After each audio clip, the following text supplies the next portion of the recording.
இந்த நாள் செய்தியான தலைப்பு விடாப்பிடியான விசுவாசம், விடாப்பிடியான ஜபம். கடந்த மாதத்துல நம்ம விசுவாசத்தை குறித்து பார்த்தோம்.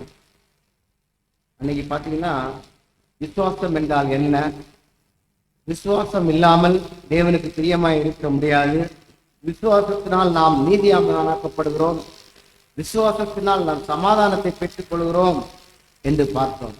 இன்றைக்கு விடாப்பிடியான விசுவாசத்தின் மூலமாக நமக்கு தெரிந்த ஒரு 4 காரியங்களை நாம் அடிக்கடி பேசிக்கொள்கிற, அடிக்கடி நேரத்தில் படிக்கிறதான ஒரு 4 காரியங்களை உங்களுக்கு நான் ஞாபகப்படுத்தலாம் என்று விரும்புகிறேன். பார்த்தீங்கன்னா இந்த பொது இடத்துல ஏதாவது ஒரு திருமணம் நடக்குது, இல்லை ஏதாவது ஒரு விழா நடக்குதுன்னு வைங்களேன், அந்த இடத்துல இந்த பலூன் வச்சிருப்பானுங்க இல்லையா, பலூன்காரனுங்க வந்து அந்த பலூனை ஒரு மாதிரி தேய்ப்பாங்க, தேய்ச்சி ஒளிய ஒரு சவுண்டை உண்டாக்குவாங்க. எதுக்காக உண்டாக்குங்கன்னா அங்க வந்திருக்கக்கூடிய சின்ன பிள்ளைங்க அதை பார்க்கணும். அந்த சின்ன பிள்ளைங்க பார்த்துச்சுன்னா அதை வாங்காம விடாது. பேரண்ட்ஸ் என்னதான் சொன்னாலும் கேட்கவே மாட்டாங்க. அவன் என்ன பண்ணுவான்னா 10 ரூபா பலூனை 100 ரூபான்னு விற்பான். இந்த பேரண்ட்ஸுக்கு தெரியும், ஆனா இந்த பலூனுக்கு விலை ஒரு 2 ரூபா 1 ரூபா தான் இருக்கும், ஆனா இவன் 100 ரூபாய்க்கு விற்கிறான். இது வந்து நமக்கு தேவையில்லாதது, நஷ்டம், வேஸ்ட், ஏமாத்துறான்ங்கிறது பேரண்ட்ஸுக்கு தெரியும். ஆனா அந்த பிள்ளைங்க அடம் பிடிப்பாங்க, எப்படி எனக்கு வாங்கி கொடுத்துதான் ஆகணும். அப்படி அடம் பிடிக்கிறதுனால அந்த பேரண்ட்ஸுக்கு வேற வழியே தெரியாது, போனா போகுதுடா அப்படின்னு சொல்லிட்டு மிகவும் காஸ்ட்லியாக ஒண்ணு இல்லாத பலூனை அதிக விலை கொடுத்து வாங்குவோம். அதே மாதிரிதான் நமக்கு நம்ம ஏதோ ஒன்று ஆசைப்படுறோன்னு வைங்களேன், அது கர்த்தருக்கு சித்தம் இல்லாம கூட இருக்கலாம், பற்றி. ஆனா அதுக்கு ஆசைப்படும் பொழுது, அவரை நம்ம விடாப்பிடியாக பற்றி கொள்ளும் பொழுது அந்த ஆசீர்வாதத்தை கர்த்தர் நமக்கு தர வல்லவராயிருக்கிறார். முதலாவதாக மத்தேயு 15ஆம் அதிகாரம் 28ஆம் வசனம். இயேசு அவளுக்கு பிரதியுத்தரமாக, ஸ்திரீயே, உன் விசுவாசம் பெரிது, நீ விரும்புகிறபடி உனக்கு ஆக கடவது என்றார். அந்நேரமே அவள் மகள் ஆரோக்கியமானாள். இங்க ஒரு கானானிய ஸ்திரீயானவள், அவளுடைய மகளானவள் பிசாசு பிடித்து, அந்த பிசாசு அந்த மகளை அலைக்கழிப்பதன் நிமித்தமாக அவள் வீட்டிலே எந்தவித சமாதானமும் இல்லை. அந்த வீட்டிலே ஒரே போராட்டம். அந்த மகளை குறித்துத்தான கவலை, பயம், அவளை கொடுத்ததான வருத்தம் இந்த தாயாரே அழுத்தி கொண்டிருக்கிறது. அப்போ இயேசு கிறிஸ்துவிட்ட போனா இந்த பிசாசுகளுடைய தொல்லையிலிருந்து விடுபட முடியும் என்பதை அவள் கேள்விப்படுகிறாள். அவள் ஒரு கானானிய ஸ்திரீ. அவள் இயேசு கிறிஸ்துவை பின்தொடர்ந்து விடாப்பிடியாக பிடித்துக் கொண்டிருக்கிறார். அப்போ இயேசு கிறிஸ்து சொல்லுகிறார், ஏமா, நான் இஸ்ரவேலுடைய பிள்ளைகளுக்காக அழைக்கப்பட்டேனே ஒழிய மற்றவர்களுக்காக அல்ல, உனக்கு நான் எந்த உதவியும் செய்யக்கூடாது என்கிற மாதிரி கானானிய ஸ்திரீ கிட்ட இயேசு கிறிஸ்து சொல்றார். ஆனா ஐயோ, இவரு நமக்கு எதுவும் ஹெல்ப் பண்ண மாட்டாரு போல இருக்கு, நான் அந்நிய ஸ்திரீ, நான் கானானிய ஸ்திரீ என்பதனால ஹெல்ப் பண்ண மாட்டாரு போல இருக்குன்னு சொல்லிட்டு அவ கடந்து போகல. ஆனா இயேசு கிறிஸ்து எங்கெல்லாம் போனாரோ அங்க எல்லாமே இந்த கானானிய ஸ்திரீ அவரை பின்தொடர்ந்து சென்று கொண்டே இருக்கிறார். இது அந்த சீஷர்கள் பாக்குறாங்க. சீஷர்கள் பார்த்து, ஐயா, இந்த பெண் தொந்தரவு பண்ணிட்டே இருக்காள, பின்தொடர்ந்து வந்து கொண்டே இருக்கிறாள, நான் எங்க போறோமோ அங்கெல்லாம் வர்றாள, இவனுக்கு எதையாச்சும் செஞ்சு அனுப்புமே அப்படின்ற. அவள் கொடுத்த தொந்தரவும் பார்த்து அங்க கூட இருந்த சீஷர்களுக்கே பொறுக்கல, அந்த அளவுக்கு தொந்தரவு கொடுத்த. அப்போ இயேசு கிறிஸ்து பாக்குறாரு, பார்த்து அந்த பொண்ணுகிட்ட சொல்றாங்க, அந்த கானானிய ஸ்திரீ கிட்ட சொல்றார், அம்மா, பிள்ளைகளுக்கு கொடுக்க வேண்டிய அப்பத்தை யாராவது நாய்க்குட்டிகளுக்கு கொடுப்பாங்களா அப்படின்னு இயேசு கிறிஸ்து அவளை பார்த்து சொல்கிறார். உடனே அந்த ஸ்திரியானவள் என்ன சொல்கிறார், ஐயா அதெல்லாம் உண்மைதான், ஆனா எஜமானின் மேஜையிலிருந்து விழக்கூடிய துணிக்கைகளை அந்த நாய்க்குட்டிகள் சாப்பிடுமே அப்படின்னு சொல்றார்.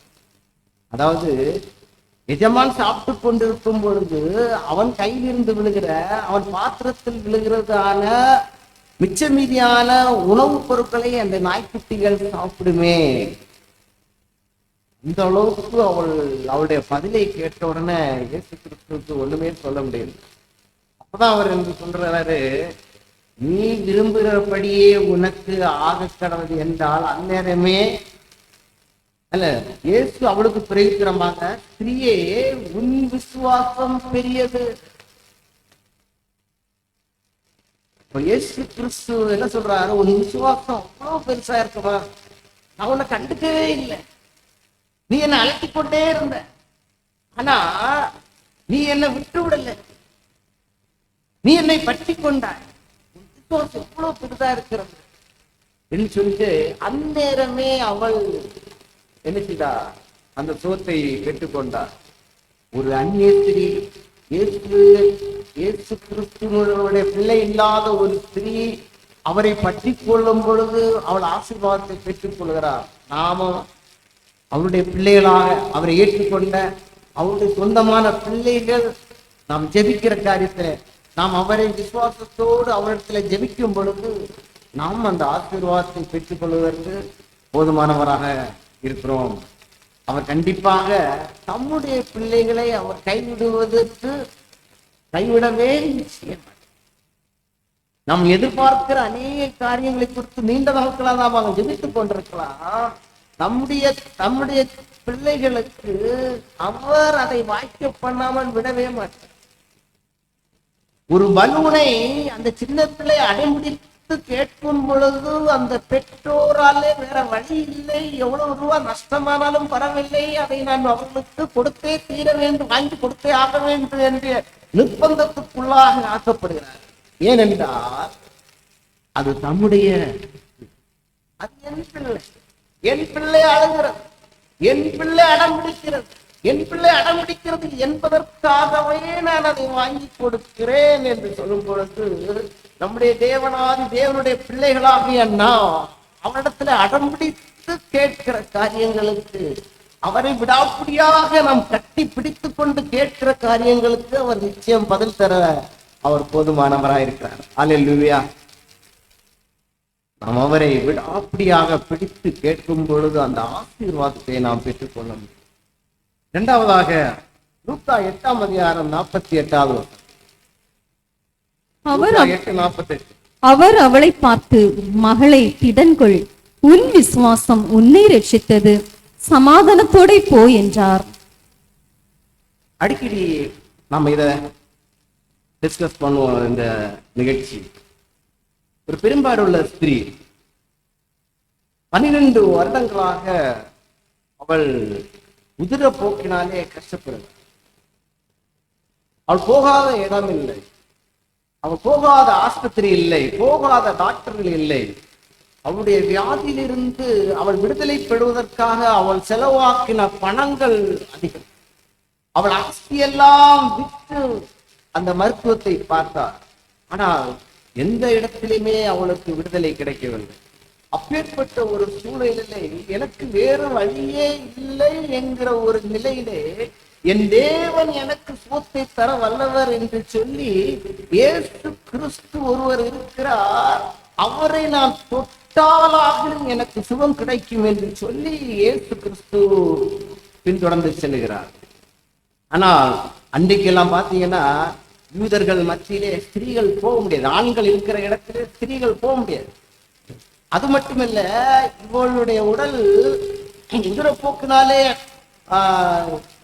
அவள் நாட்டம் எடுத்த ஒரு சூழ்நிலையிலே காணப்படுவது இவளாலே அங்கே போவதற்கு இவள் மனம் ஒத்துக்கொள்ளவில்லை. ஆனால் அவளுக்கு வேற வழி இல்லை. எப்படியாக நான் இயேசு கிறிஸ்துவனிடத்திலே போய்த்தான் ஆக வேண்டும் என்ற கட்டாயத்துக்குள் ஆக்கப்படுகிறார்.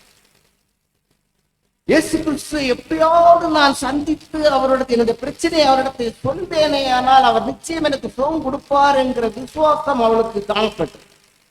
ஆனால் அவர் சென்ற இடத்துல எல்லாம் பார்த்தீங்கன்னா திரளான ஜனங்கள், ஆண்கள் சுற்றி அவரை சுற்றி கொண்டிருக்கிறார்கள்.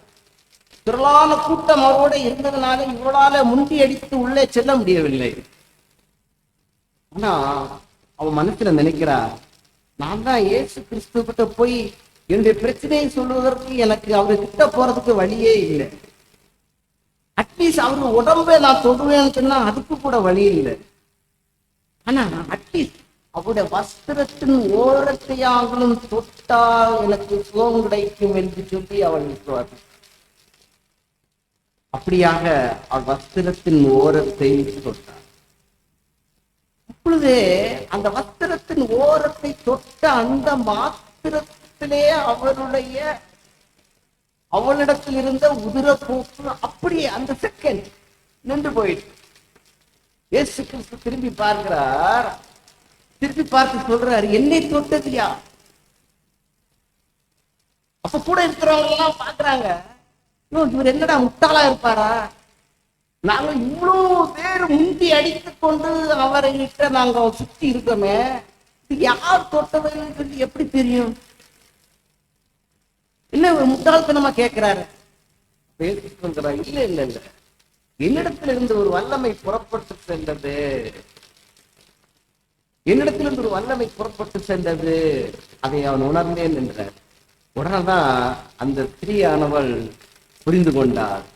அவள் அப்படியே சாஷ்டாங்கமாய் அவருடைய பாதத்துல விழுந்து, ஐயா உங்களுடைய வஸ்திரத்தின் ஓரத்தை நான் தொட்டேன், என்னுடைய வியாதி நீங்கிட்டு அப்படின்னு சொல்லி அவளுடைய பாதத்தின் முன்பாக விழுந்தாள். அப்பொழுது இயேசு சொல்கிறார், திடன்கொள் உன் விசுவாசம்.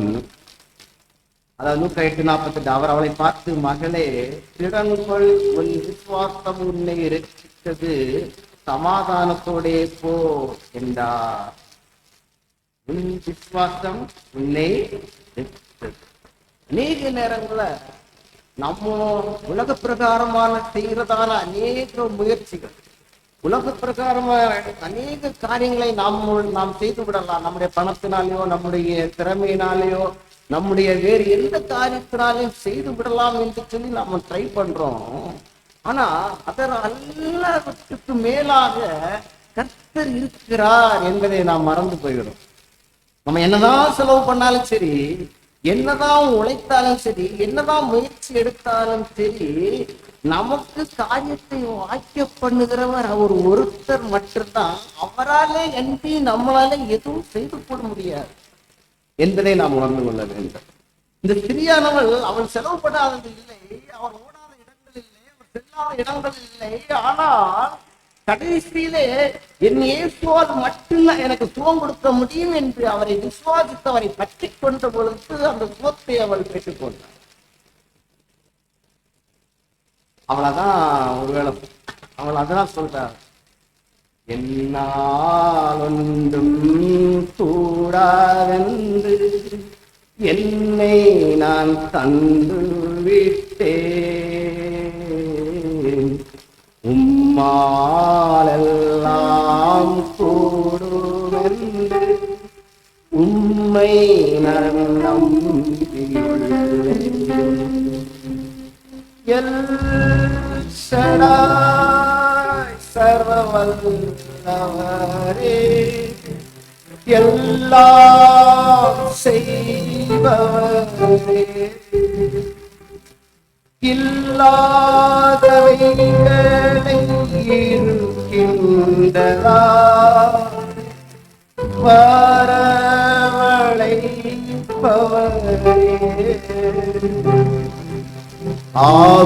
ஆவீரகாவும் செய்தவர் எனக்கும் செய்ய வல்லவர்,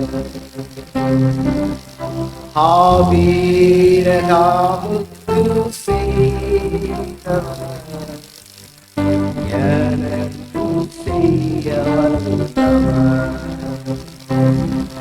என்னாலும் என்னை நான் தந்து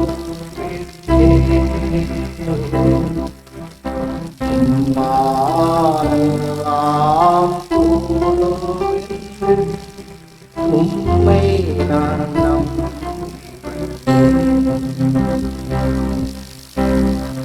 என்னால் ஒன்றும் கூடாது என்று சொல்லி அவருடைய பாதத்திலே அப்படி நம்ம கர்ணகாதியாக அவரிடத்திலே நம்ம ஒப்புவித்து நம்முடைய வேண்டுதல்களை எல்லாவற்றையும் அவருடைய பாதத்திலே நம்ம சமர்ப்பிக்கும் பொழுது அவர் நமக்கு சுகத்தை, நமக்கு பலத்தை, நம்முடைய தேவையான காரியங்களை அவர் சந்திக்க போதுமானவராக காணப்படுகிறார். மூன்றாவதாக, சூழ்நிலை எதுவானாலும் அவர் நமக்கு வெற்றியை தர வல்லவர். மார்க் 2 அதிகாரம் 5வது வசனம். இயேசு அவர்கள் விசுவாசத்தை கண்டு திமிர்வாதக்காரனை நோக்கி, மகனே, உன் பாவங்கள் உனக்கு மன்னிக்கப்பட்டது என்றார். இது நமக்கு தெரிந்த சம்பவம் தான். ஒரு திமிர்வாதக்காரன் இங்கே சுகத்தை பெற்றுக் கொள்கிறான். பொதுவாக திமிர்வாதம்னா பேரலிட்டிக் அட்டாக்.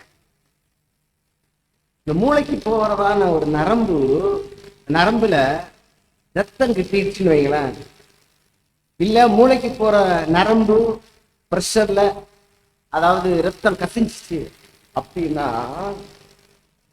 4 மணி நேரத்துக்குள்ளால ஒரு அதை ட்ரீட்மெண்ட் கொடுக்க போண்டிய அந்த பெரிய ஆஸ்பத்திரியில போய் அதற்கான இன்ஜெக்ஷனை போட்டாதான் அவங்களால தப்ப முடியும். அந்த 4 மணி நேரத்துக்கு முன்னாடி நீங்க போகலைன்னா அதுக்கப்புறம் அந்த மூளையானது இப்போ வலது பக்கம் உள்ள மூளை இறந்து போச்சுன்னா இடது பக்கம் செயல்படாது. அந்த மூளை மூளைக்கு போகிற ரத்தம் போய் சேரலைன்னா அந்த மூளை 4 மணி நேரத்துக்குள்ளால செத்து விடும். ஒன்ஸ் அது இறந்துச்சுன்னா அதுக்கப்புறம் மருத்துவ ரீதியாக அதை செயல்பட வைப்பதற்கு முடியவே முடியாது. நீ என்னவா மருந்து கொடுத்தாலும் சரி, என்னவா பண்ணாலும் சரி, அந்த ஒரு பக்கம் அப்படியே கைகால் விழுந்ததே. இன்றைக்கு இருக்கக்கூடிய மருத்துவம் வளர்ந்து போன இந்த சூழ்நிலையில கூட அந்த பக்கவாதம் வந்த ஒருத்தரை நம்ம என்ன செய்ய மீண்டும் அதன் நிலைமைக்கு கொண்டு வர முடியாது. ஒரு சில இடங்கள்ல கொஞ்சோண்டு அஃபெக்ட் ஆனவங்க ஓரளவுக்கு என்ன பண்ணுவாங்க, இதாயிடுவாங்க. ஆனா அன்னைக்கு மருத்துவ ரீதியாக ஏதாவது செய்ய முடியுமா? இன்னைக்கே முடியாது. ஆனா அன்னைக்கு மருத்துவ ரீதியாக அவனுக்கு சுகத்தை கொடுக்க முடியாது.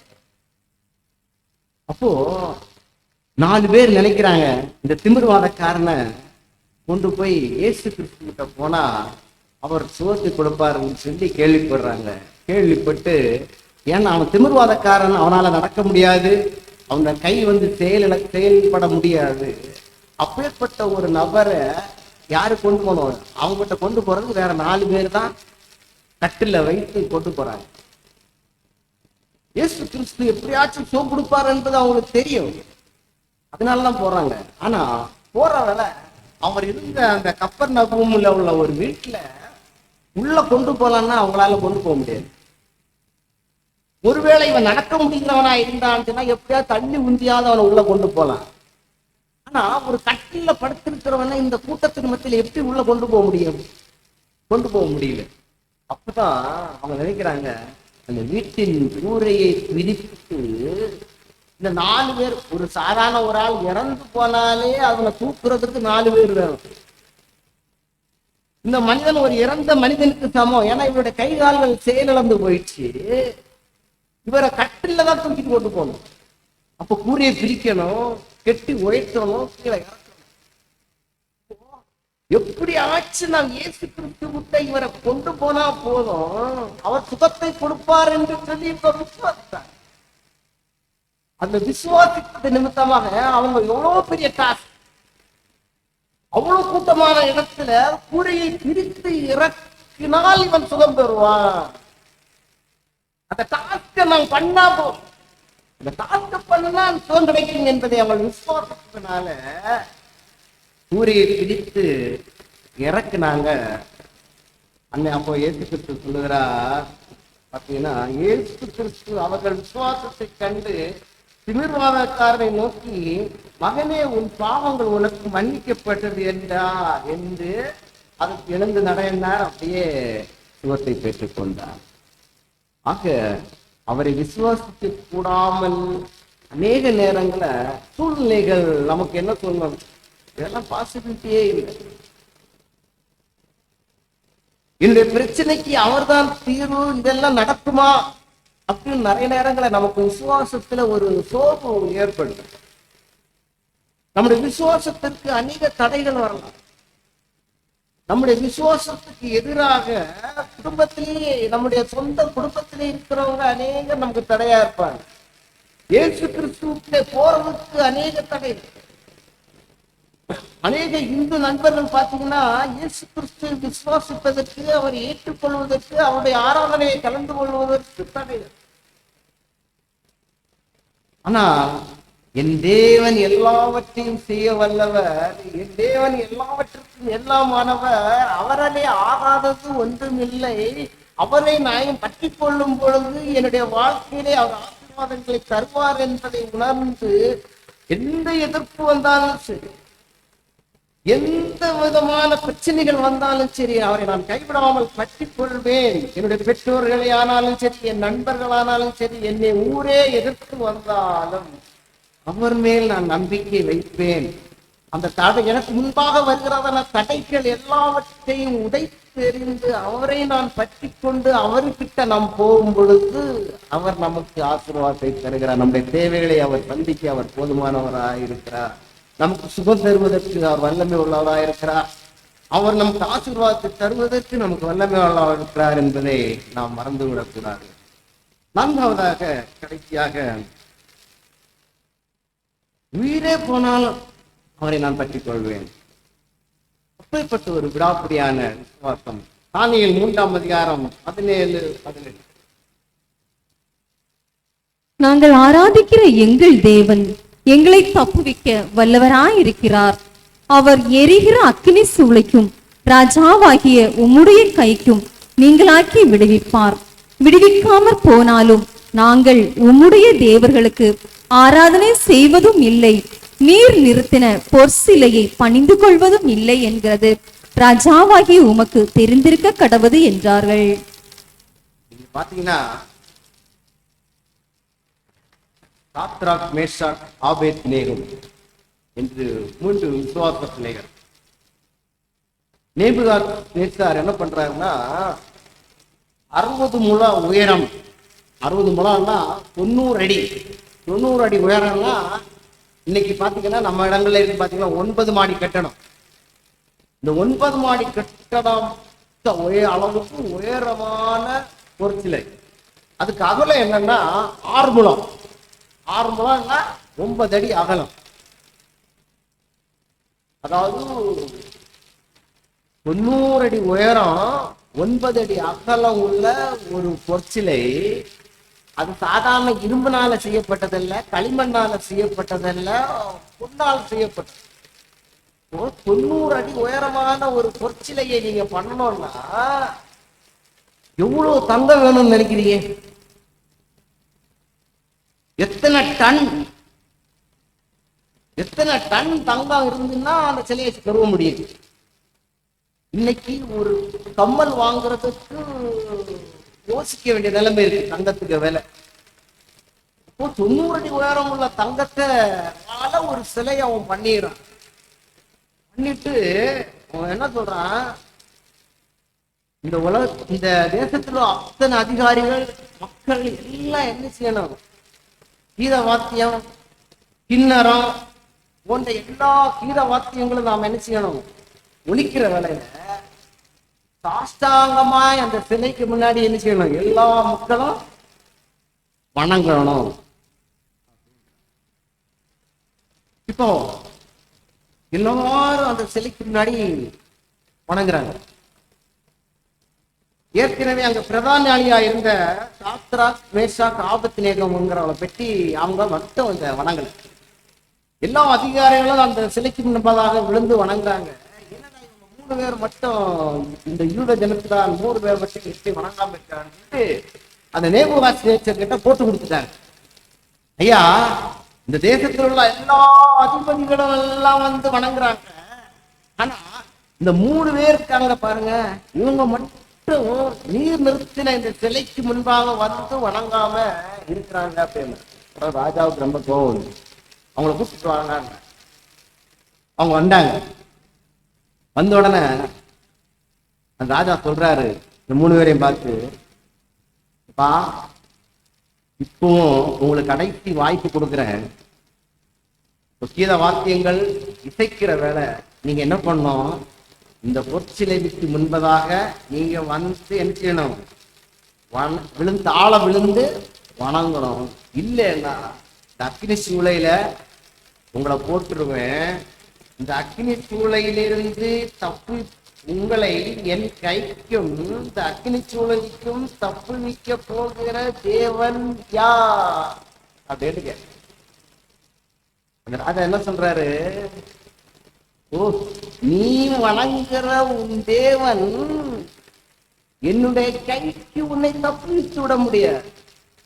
நீ வணங்குற தேவன் இந்த அக்கினி சூளைக்கு முன்பதாக உங்களை தப்பித்து விட முடியாது. கரெக்டா சொல்றான். என்ன சொல்றாருன்னா, உங்களை என் கைக்கு தப்பிக்கிற தேவன் யார்? அப்போ இவங்க என்ன சொல்றாங்க, நாங்கள் ஆராதிக்கிற எங்கள் தேவன் எங்களை தப்புவிக்க வல்லவராயிருக்கிறார். அவர் எரிகிற அக்கினி சூளைக்கும் ராஜாவாகிய உம்முடைய கைக்கும் நீங்களாகி விடுவிப்பார். விடுவிக்காமல் போனாலும் நாங்கள் உம்முடைய தேவர்களுக்கு ஆராதனை செய்வதும் இல்லை, நீர் நிறுத்தின பொற்சிலையை பணிந்து கொள்வதும் இல்லை என்கிறது உமக்கு தெரிந்திருக்க கடவுது என்றார்கள். ரொம்ப போல்டா சொல்ற. ஒருவேளை என் தேவன் என்னை தப்பிக்காம போனாலும் சரி, ஒருவேளை நான் நினைத்தது நடக்காம போனாலும் சரி பரவாயில்லை. ஆனா ஒண்ணு மட்டும் உண்மை, நான் என்ன செய்ய மாட்டேன், அந்த அந்நிய தேவர்களுடைய தேர்வுகளை நான் என்ன செய்ய மாட்டேன், வணங்க மாட்டேன். நீ நிறுத்தின பொற்சிலையே நான் வணங்க மாட்டேன்.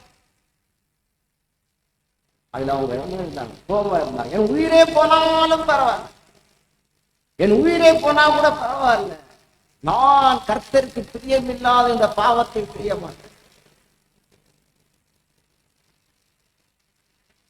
ராஜாவுக்கு மிகுந்த உக்கிர கோபம் வந்தது.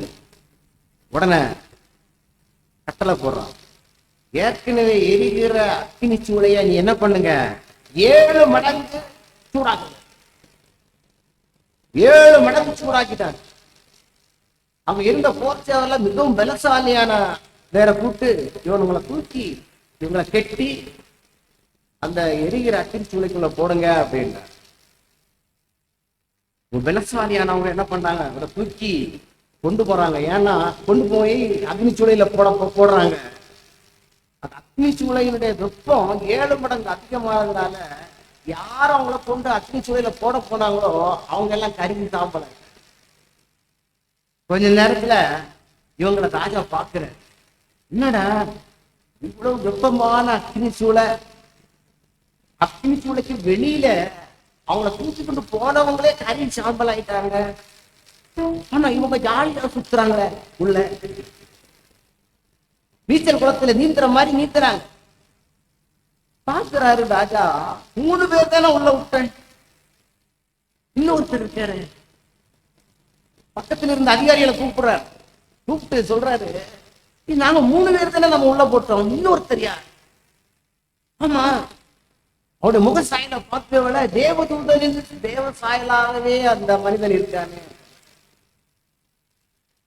இப்ப ராஜா கூப்பிடுறாரு, வாங்க வெளியேறி. வெளியேறி கூப்பிட்டு அவங்கள வர வச்சு அப்பதான் அவன் சொல்றான், தானியேல் 3:21 இங்குதமாய். அப்ப இவங்கள்ட்ட கேட்கிறாரு. அப்பதான் சொல்றாங்க இவங்க, ஆம் எங்கள் கர்த்தர் எங்கள் தேவாதி தேவன் எங்களை அக்கினி சூளையிலிருந்து தப்பித்தார் என்று சொல்லி அவங்கள கொண்டு வந்து, எப்போ ராஜா என்ன சொன்னா உங்களை தப்பிக்கக்கூடிய தேவன் யார் என்று கேட்டாரோ அதே ராஜா அவங்க பார்த்து என்ன சொல்றாருன்னா, தானியேல் 3:29 யூதமாய் ரட்சிக்க தேவன் வேறொரும் இந்த உலகத்தில் இல்லை என்றான்.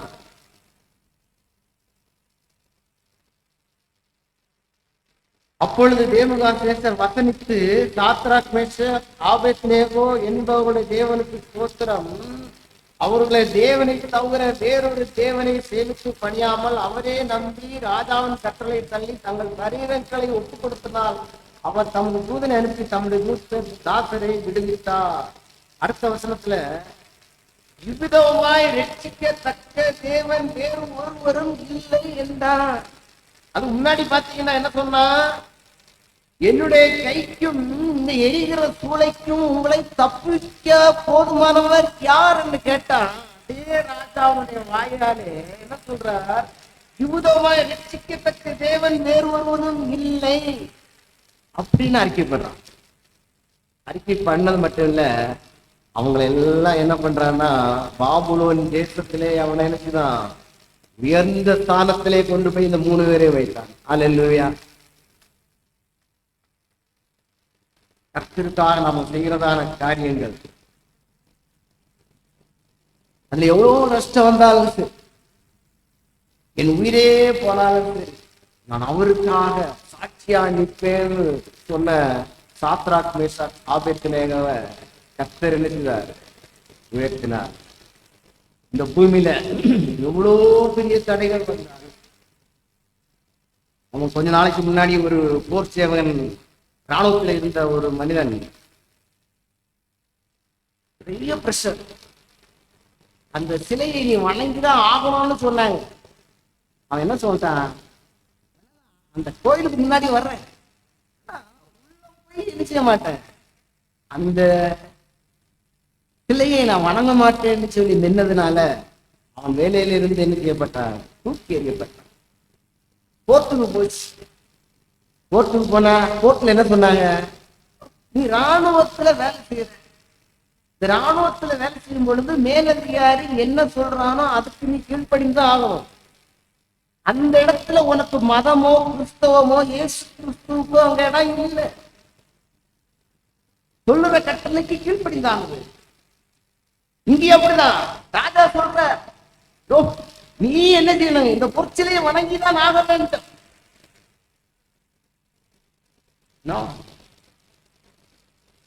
நான் வணங்குற, நான் ஆராதிக்கிற கர்த்தர் ஒருவரை மட்டும்தான் நான் என்ன செய்வேன், ஆராதிப்பேன்.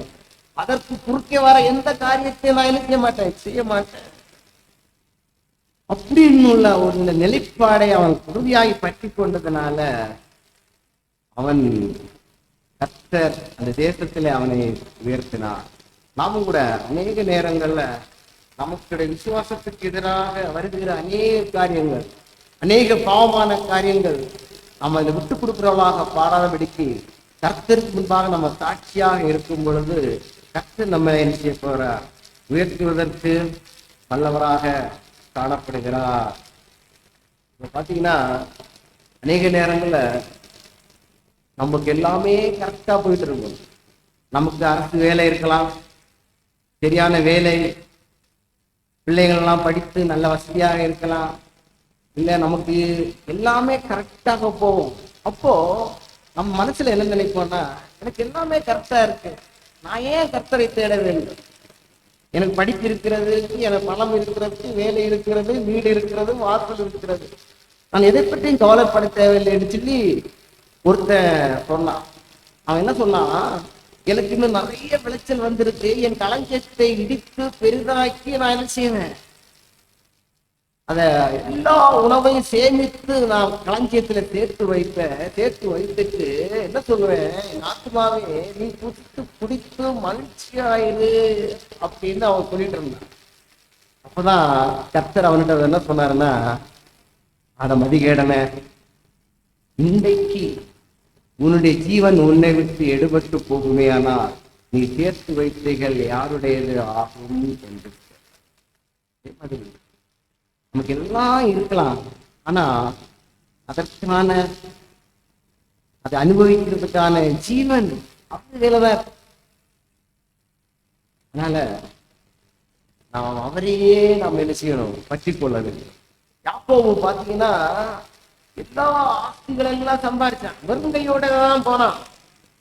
வெறுங்கையோட லாபானுகிட்ட போறான், திருப்பி வாரவளை என்ன பரிவாரங்களோட வந்தான்.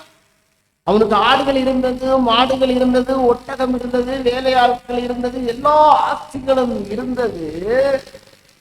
ஆனா அதோட அவன் எனக்கு ஒண்ணுமே இங்க எடுத்து தேவையில்லை, நான் எனக்கு இஷ்டப்படி இருப்பேன்னு சொல்லி அவன் நினைக்கல. எல்லா பரிவாரங்களையும் முன்னாக அனுப்பிவிட்டு அவன் யாப்போக்கு நதிக்கரையிலே தனித்திருந்தான். யாப்போக்கு நதிக்கரையில தனித்திருந்து கர்த்தரிடத்துல என்ன செய்யறான்? பற்றி கொள்றான். பற்றி கொண்டு என்ன சொல்றான்? ராவா முழுவதும் போராடுறான். நீர் என்னை ஆசீர்வதித்தால் ஒழிய நான் உண்மை போக விடேன். அவன் சொல்றான். ஏற்கனவே கர்த்தர் அவர் ஆசீர்வதிச்சாரு, இதுக்கு மேல என்ன ஆசீர்வதிக்க வேண்டியது இருக்கு அவன். ஆனாலும் அவன் திருப்தியா இல்லை. ஏசப்பா, நீர் கொடுத்த ஆஸ்திகள் எல்லாம் எனக்கு இருக்கு, ஆனா நீர் கொடுக்கிற ஆசீர்வாதம் தான் எனக்கு என்னது ஐஸ்வர்யத்தை தரும். எனக்கு என்னதான் வசதி வாய்ப்புகள் ஜீவன் சுகம் இருந்தாலுமே கர்த்தராகி நீர் என்னை ஆசீர்வதிக்கிற, நீர் கொடுக்கிற சந்தோஷம், நீர் கொடுக்கிற சமாதானம் இல்லை என்றால் அந்த ஆசீர்வாதம் இல்லை என்பதை அவன் உணர்ந்து அந்த யாப்போக்கு நதிக்கரையில அவன் என்ன சொல்றான்? நீர் என்னை ஆசீர்வதித்தால் ஒழிய நான் உண்மை போக விடேன். பற்றி பிடித்துக் கொண்ட. அப்பதான் கர்த்தர் அவரை பார்த்து சொல்ற, ஏப்பா, நீ போராடுனது மனுஷனுக்கு மட்டும் இல்ல, அப்படி போராடி ஜெயிச்ச, தேவனிடத்திலும் போராடி ஜெயிச்ச அப்படின்னு சொல்லி அவனுடைய பேர் நீ யாக்கோபு என்று அழைக்கப்படாமல் இஸ்ரவேல் என்று அழைக்கப்படுவாயாக அப்படின்னு சொல்லி ஆசீர்வதிக்கிறார். இன்றைக்கும் இந்த உலகம் ஃபுல்லா அந்த இஸ்ரவேல் என்கிற பேரை உச்சரித்துக் கொண்டேதான். அந்த இஸ்ரவேல் தேசத்தை யாராலும் வெற்றி காண முடியல. அந்த இஸ்ரவேல் என்கிற பேர் அன்னைக்கு கர்த்தர் அவனுக்கு கொடுத்த பேர் இன்றைக்கு இந்த உலகம் முழுவதும் பேசப்படுகிற ஒரு பேராக மாறி இருக்கிறது. அல்லேலூயா. கர்த்தரை நாம் இறுக பற்றிக் கொள்ள வேண்டும். அவரை சார்ந்து அவரையே பற்றி அவர் மேல் விசுவாசத்தை வைக்கும் பொழுது அவர் நமக்கு ஆசீர்வாதத்தை தர வல்லவராக இருக்கிறார். கர்த்தர் தாம் இந்த வார்த்தையில் ஆசீர்வதிப்பாராக. ஆமென்.